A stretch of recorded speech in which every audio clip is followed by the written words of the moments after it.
乡亲啊，继续来看这个彰化县上万人的血清抗体检测的结果，这个感染力正低，只有8.3%，证明讲台湾的社区真安全。所以即摆上界要紧的，就是边境要安怎来管制。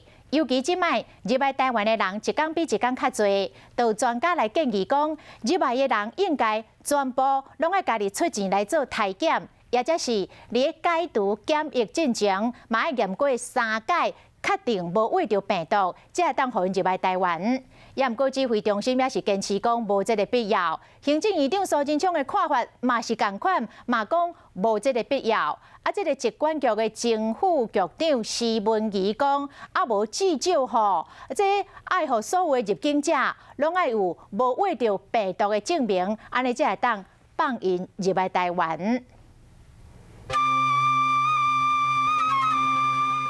机场因为疫情，班机差不多拢取消，要过通机场入境的人数为4月份19万9千人，7月份变成超过40万人，再加上全世界超过2400万人去围着，最近每一天新增加病例拢超过20万，比6月份加出1倍。境外人数变成后一个防范的目标。如果可以要求所有要入境的人全部都有阴性证明啊，这个是最好。 除了菲律宾入境全面体检以外，其他的外国人爱先提出 PCR 阴性证明，居家检疫14天。来自中继风险国的商务客会使自费检验提早出关。专家建议讲，入境到自费体检，解除隔离前嘛爱3采阴。这有可能是会是比较安全，但是这样子的成本效益还是比较不合成本。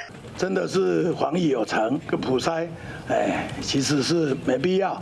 指挥中心甲行政院长拢认为维持现状，是讲秋冬要来啊，流行感冒会阁发生，建议疫苗爱先注，唔通因为病拢发烧，影响检验的量能。